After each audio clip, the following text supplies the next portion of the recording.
Selamat siang sahabat Alkitab 1 menit, puji Tuhan kita bisa bertemu kembali dalam talk show seru kita hari ini. Kami dari channel YouTube Alkitab 1 Menit dan hari ini kita akan membahas topik yang sangat menarik yaitu puasa Kristen. Kita akan ngobrol bareng ChatGPT, AI cerdas yang sudah kita ajak untuk berdiskusi tentang hal-hal rohani. Sebelum kita mulai, mari kita bersama-sama berdoa. Bapa di surga, terima kasih atas hari yang indah ini. Berkatilah percakapan kami hari ini, semoga Roh Kudus menuntun pikiran dan hati kami untuk semakin memahami makna puasa dalam kehidupan orang Kristen. Dalam nama Yesus kami berdoa, amin. Buat teman-teman yang baru bergabung, selamat datang di channel YouTube Alkitab 1 Menit. Channel ini hadir untuk menemani kita semua dalam belajar dan mengaplikasikan firman Tuhan dalam kehidupan sehari-hari. Jangan lupa untuk like, comment, share, dan subscribe ya. Nah, kita akan pertanyaan dan jawaban dengan ChatGPT dengan berdasarkan iman Kristen dan Alkitab. ChatGPT, terima kasih sudah bergabung dengan kami hari ini. Kita akan membahas tentang puasa, sebuah disiplin rohani yang penting dalam kehidupan orang Kristen. Nah, berdasarkan data yang kita sudah analisis, ada beberapa pertanyaan umum yang sering diajukan oleh orang Kristen baru atau awam mengenai puasa. Antara lain, yang pertama, pertanyaannya ChatGPT, mengapa orang Kristen harus berpuasa? Apa sih tujuannya?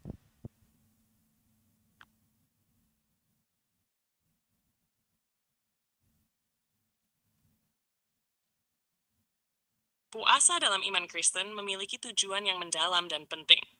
Pada dasarnya, puasa adalah bentuk disiplin rohani untuk mendekatkan diri kepada Tuhan, memperdalam hubungan dengannya, dan mengarahkan hati serta pikiran kita kepada kehendaknya. Dalam Alkitab, Yesus sendiri mengajarkan tentang puasa, tetapi menekankan bahwa puasa bukan untuk dipamerkan kepada orang lain, melainkan untuk tujuan pribadi, untuk menyucikan diri dan memperbaharui komitmen kita kepada Tuhan. Matius 6, verse 11-11. Puasa juga sering digunakan sebagai bentuk pertobatan atau penyesalan atas dosa-dosa, seperti yang terlihat dalam kisah orang Israel yang berpuasa untuk memohon pengampunan Tuhan. Yona 35:10. Selain itu, puasa bisa menjadi waktu untuk memohon petunjuk Tuhan dalam keputusan-keputusan hidup, seperti yang dilakukan oleh para pemimpin gereja di Kisah Para Rasul 15:3. Jadi, tujuannya lebih kepada pencarian Tuhan, penyerahan diri, dan memperdalam kehidupan rohani kita. Bukan hanya sekadar menghindari makanan, tetapi sebagai sarana untuk fokus lebih pada Tuhan dan kehendaknya. Ya, menarik sekali dalam Kristen, Alkitab berkata bahwa dalam Matius 6 ayat 16, dan apabila kamu berpuasa, janganlah bermuka masam seperti orang munafik. Jadi waktu kita berpuasa, jangan menunjukkan bahwa kita sedang berpuasa ya. Jadi orang lain gak perlu tahu, biar kita saja hubungan pribadi dengan Tuhan. Puasa adalah sebuah tindakan disiplin rohani yang bertujuan untuk mendekatkan diri kita kepada Tuhan. Melalui puasa kita mengendalikan diri, memperdalam hubungan dengan Tuhan dan menjadi lebih sensitif terhadap kebutuhan orang lain. Dan jawaban pertanyaan yang pertama ini sangat baik ya, ChatGPT, terima kasih. Yang kedua pertanyaannya, apa saja yang boleh dan tidak boleh dilakukan saat berpuasa?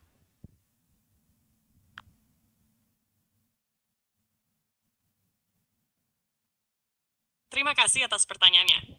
Ketika berpuasa, yang terutama adalah menjaga fokus kita kepada Tuhan dan tujuan rohani tersebut. Jadi, lebih dari sekadar menahan diri dari makanan atau minuman, puasa juga melibatkan mengendalikan diri dalam berbagai aspek kehidupan kita. Yang boleh dilakukan saat berpuasa, saat berdoa dan merenung.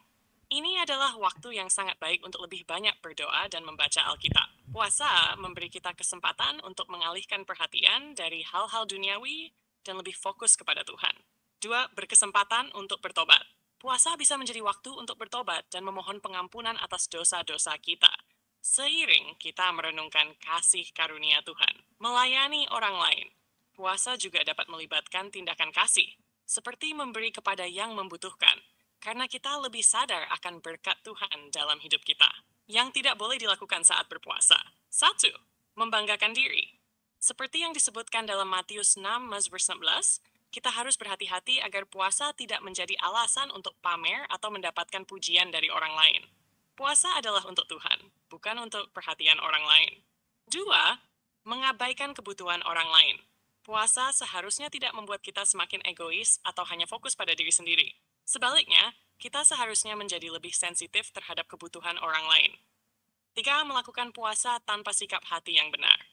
Puasa bukan hanya soal fisik, tetapi juga soal sikap hati. Jika kita berpuasa dengan sikap yang tidak tulus, atau sekadar karena kewajiban, maka itu tidak akan menghasilkan apa-apa dalam hubungan kita dengan Tuhan.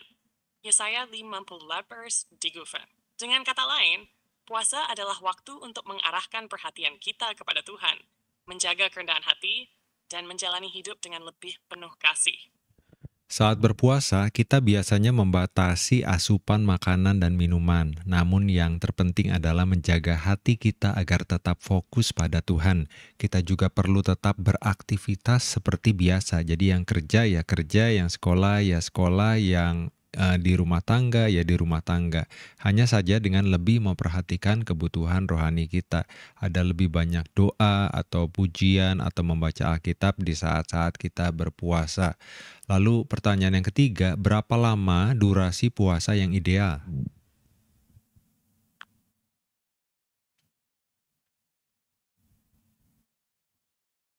Benar ya, benar sekali. Puasa dalam iman Kristen memang lebih dari sekadar menahan diri dari makanan atau minuman, tetapi tentang menjaga fokus pada Tuhan dalam setiap aktivitas kita. Tentang durasi puasa, sebenarnya tidak ada aturan pasti atau durasi yang diharuskan dalam Alkitab. Puasa bisa bervariasi tergantung pada tujuan pribadi, kekuatan rohani, dan bimbingan dari Tuhan. Puasa bisa dilakukan dalam berbagai durasi, seperti 1. Puasa singkat. Misalnya puasa selama 1 hari penuh atau bahkan hanya beberapa jam dalam sehari. Ini sering dilakukan untuk mengarahkan perhatian kepada Tuhan dalam waktu yang terbatas, seperti saat kita menghadapi keputusan penting atau dalam pergumulan rohani. 2. Puasa lebih panjang. Ada juga puasa yang berlangsung beberapa hari, seperti yang dilakukan oleh Yesus, Matius 14, atau Nabi Musa, Keluaran 34, Durasi puasa panjang ini lebih jarang dilakukan dan memerlukan persiapan fisik serta rohani yang lebih matang. Puasa berkala atau terjadwal. Banyak orang Kristen juga memilih untuk berpuasa secara berkala. Misalnya sekali seminggu atau dalam waktu-waktu tertentu, seperti puasa pada hari-hari tertentu dalam tahun liturgi gereja. Yang terpenting adalah bukan lamanya durasi puasa, melainkan sikap hati kita selama berpuasa. Jika kita berpuasa dengan hati yang benar, dengan tujuan untuk mendekatkan diri kepada Tuhan dan mencari kehendak-Nya, maka durasi tidak begitu penting. Tuhan melihat motivasi dan kesungguhan kita dalam setiap tindakan rohani kita. Jadi, durasi puasa yang ideal adalah yang sesuai dengan kemampuan dan tujuan rohani kita. Tuhan lebih memedulikan sikap hati kita daripada panjangnya waktu berpuasa.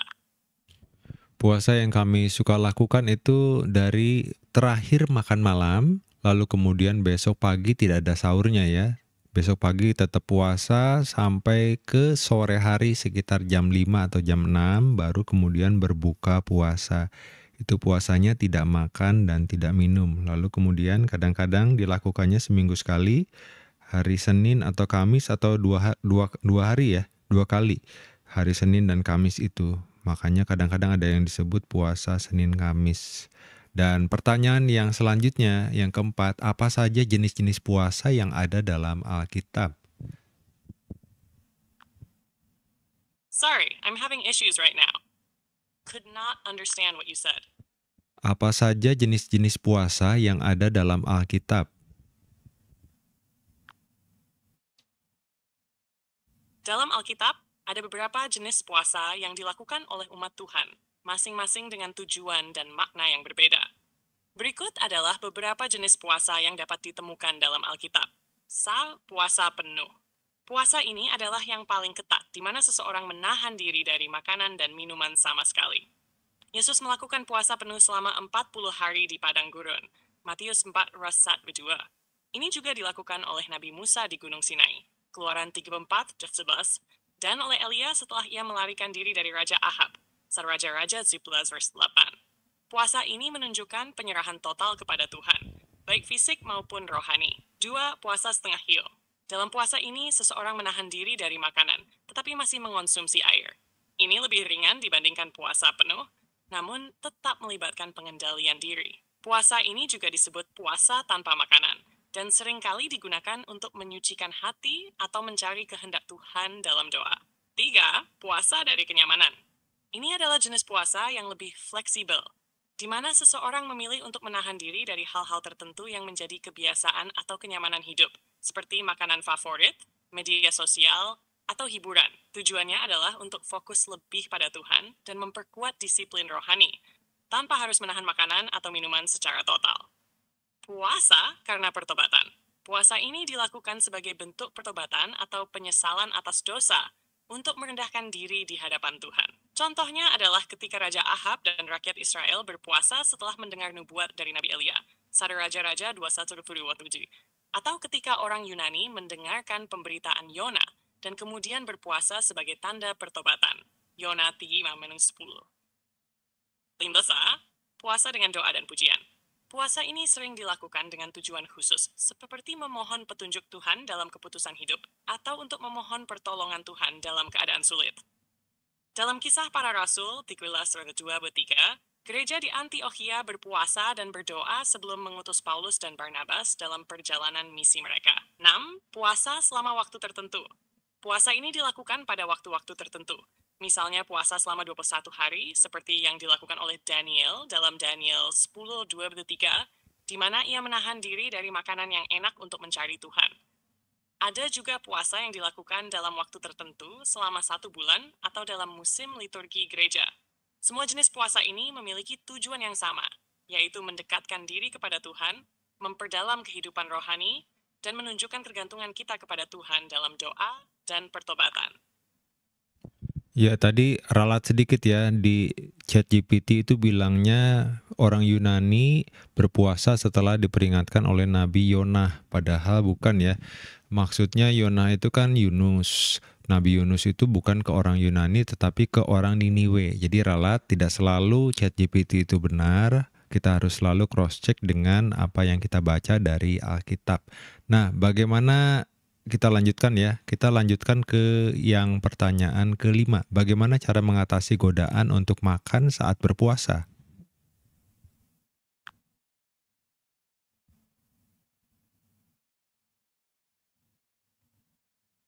Terima kasih atas koreksinya. Dan memang benar bahwa Nabi Yunus dipanggil untuk menyampaikan pesan Tuhan kepada orang Niniwe, bukan orang Yunani. Memang sangat penting untuk selalu memeriksa kebenaran informasi, terutama dengan merujuk langsung pada Alkitab. Sekarang mengenai godaan untuk makan saat berpuasa, ini adalah tantangan yang sering dihadapi banyak orang. Berikut beberapa cara yang bisa membantu mengatasi godaan tersebut. 1. Fokus pada tujuan puasa. Saat kita merasa tergoda untuk makan, ingatkan diri kita tentang alasan kita berpuasa, untuk lebih dekat dengan Tuhan, memperdalam hubungan rohani, dan mencari kehendaknya. Menjaga fokus pada tujuan rohani ini membantu kita lebih kuat dalam mengatasi godaan. Berdoa dan bergantung pada kekuatan Tuhan. Puasa adalah waktu untuk lebih bergantung pada Tuhan. Saat godaan datang, gunakan kesempatan itu untuk berdoa, memohon kekuatan Tuhan untuk tetap setia pada komitmen kita. Yesus sendiri mengajarkan kita untuk berdoa agar tidak jatuh ke dalam pencobaan. Matius 25. 3. Alihkan perhatian. Saat godaan muncul, alihkan perhatian kita dengan aktivitas yang lebih rohani, seperti membaca Alkitab, mendengarkan pujian, atau melakukan pekerjaan lain yang bermanfaat. Hal ini membantu kita menjaga pikiran dan hati tetap fokus pada Tuhan. 4. Jaga rutinitas sehari-hari. Jika kita terbiasa makan pada waktu tertentu, mengganti kebiasaan tersebut dengan aktivitas lain, misalnya berdoa, berjalan kaki, atau bersyukur atas berkat Tuhan, bisa mengurangi godaan untuk makan. Bersikap lembut pada diri sendiri. Jika kita gagal dan makan, kita bersyukur pada diri sendiri. Puasa adalah proses, dan yang terpenting adalah sikap hati kita untuk mendekatkan diri kepada Tuhan. Kembalilah dengan tekad yang baru dan berusaha lebih baik lagi. Menghadapi godaan adalah bagian dari perjalanan rohani yang mengajarkan kita untuk lebih bergantung pada Tuhan dan mengendalikan keinginan daging kita. Balik lagi ke niat hati kita, kalau niat hati kita puasa, pasti godaan akan menyingkir. Dan biasanya kalau orang yang kurang makan atau skip jadwal makannya, perutnya kadang sakit ya. Tapi kalau kita sudah berniat untuk puasa, malah ada kekuatan yang diberikan oleh Tuhan. Jadi jangan ragu untuk berpuasa, tujuannya tujuan rohani dan kita mengandalkan kekuatan Tuhan bukan untuk dilihat orang tetapi untuk berkenan kepada Tuhan. Yang keenam, apakah manfaat yang bisa saya dapatkan dari berpuasa?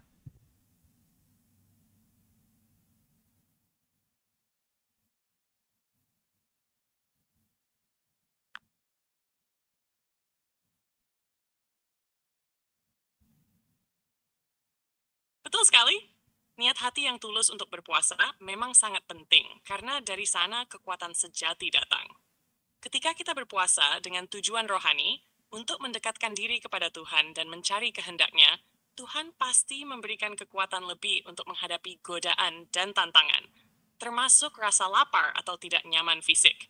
Seringkali tubuh kita akan menanggapi perubahan dalam pola makan, seperti rasa lapar atau bahkan sakit perut. Namun, ketika kita fokus pada Tuhan dan tetap mengandalkan kekuatan-Nya, kita akan merasakan dukungan yang melebihi kekuatan kita sendiri. Tuhan memberikan ketahanan untuk mengatasi godaan dan membantu kita melalui setiap saat puasa. Jadi, benar-benar penting untuk memulai puasa dengan niat yang benar dan sepenuh hati, serta mengandalkan Tuhan dalam setiap langkahnya. Ini adalah waktu untuk memperkuat iman kita, bukan hanya secara fisik, tetapi juga secara rohani. Tuhan pasti memberi kita kekuatan untuk tetap setia pada komitmen kita. Ya, pertanyaan yang terakhir ChatGPT, bagaimana cara menggabungkan puasa dengan doa dan ibadah lainnya?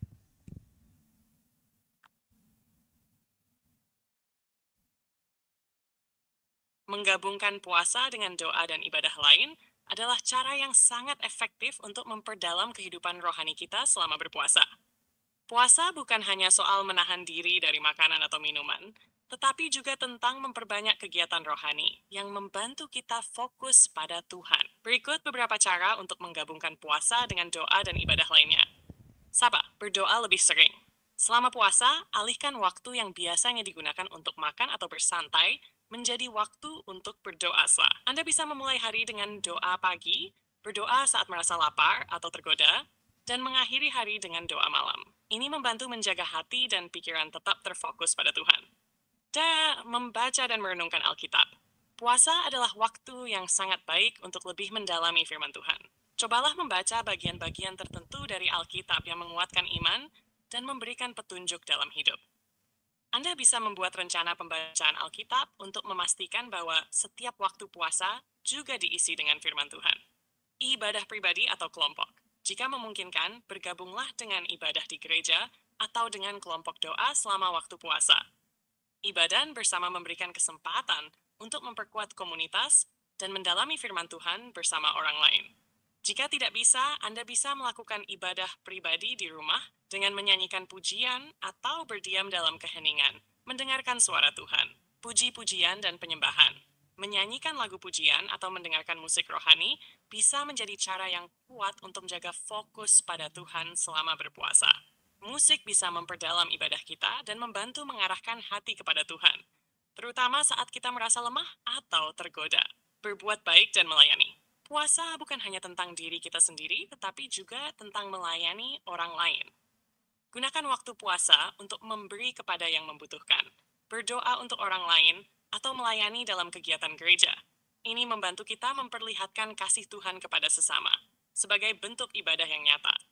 Dengan menggabungkan puasa dengan doa dan ibadah lain, kita menjadikan puasa bukan hanya sebagai tindakan fisik, tetapi sebagai pengalaman rohani yang memperkaya hubungan kita dengan Tuhan. Tuhan ingin kita tidak hanya menahan diri, tetapi juga semakin dekat dengannya dalam segala aspek hidup. Sahabat Alkitab boleh tuliskan komentar di kolom chat atau di kolom komentar supaya bisa kita sama-sama bahas untuk pertanyaan atau topik berikutnya atau juga tanggapan tentang praktek puasa yang dilakukan oleh sahabat Alkitab bagaimana biasanya ya, sehingga itu menjadi berkat bagi para pembaca atau pendengar lainnya. Nah, kesimpulannya dari percakapan kita hari ini, kita belajar bahwa puasa adalah sebuah perjalanan spiritual yang mendalam. Melalui puasa, kita dapat mengalami pertumbuhan rohani yang signifikan. Puasa bukan hanya tentang menahan lapar dan haus, tetapi juga tentang mengendalikan diri, memperdalam hubungan dengan Tuhan, dan menjadi berkat bagi sesama. Ada ayat Alkitab untuk diingat dari Yesaya 58 ayat 6-7. Bukankah ini puasa yang kukehendaki? Bukan ini, yaitu melepaskan tali-tali yang jahat, membuka ikatan-ikatan kuk, membiarkan orang yang tertindas merdeka. Itu yang diinginkan oleh Tuhan ya, dan memutuskan setiap kuk. Bukankah berbagi rotimu dengan orang yang lapar dan membawa orang miskin yang tak punya rumah ke dalam rumahmu? Apabila engkau melihat orang telanjang, maka memberi dia pakaian dan tidak menyembunyikan diri dari saudaramu sendiri. Jadi lebih ke aksi sosial, itu puasa yang Tuhan kehendaki untuk kita merendahkan diri dan melakukan keadilan memberkati sesama kita. Mari kita berdoa mengakhiri percakapan kita pada hari ini. Bapa yang baik, terima kasih atas firman-Mu yang menginsafkan kami. Kami mohon agar Engkau menolong kami untuk semakin memahami makna puasa dan mempraktikannya dalam hidup kami. Berkatilah setiap orang yang sedang mendengarkan. Dalam nama Yesus Kristus kami berdoa dan mengucap syukur. Sahabat Alkitab, semoga percakapan kita hari ini menjadi berkat bagi kita semua. Silakan penutupnya ChatGPT.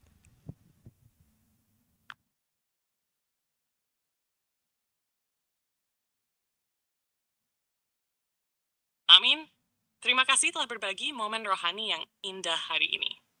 Puasa memang lebih dari sekadar menahan makan dan minum, tetapi lebih pada sikap hati yang tunduk pada kehendak Tuhan, serta mengarahkan hidup kita untuk semakin dekat dengannya dan berbagi kasih kepada sesama.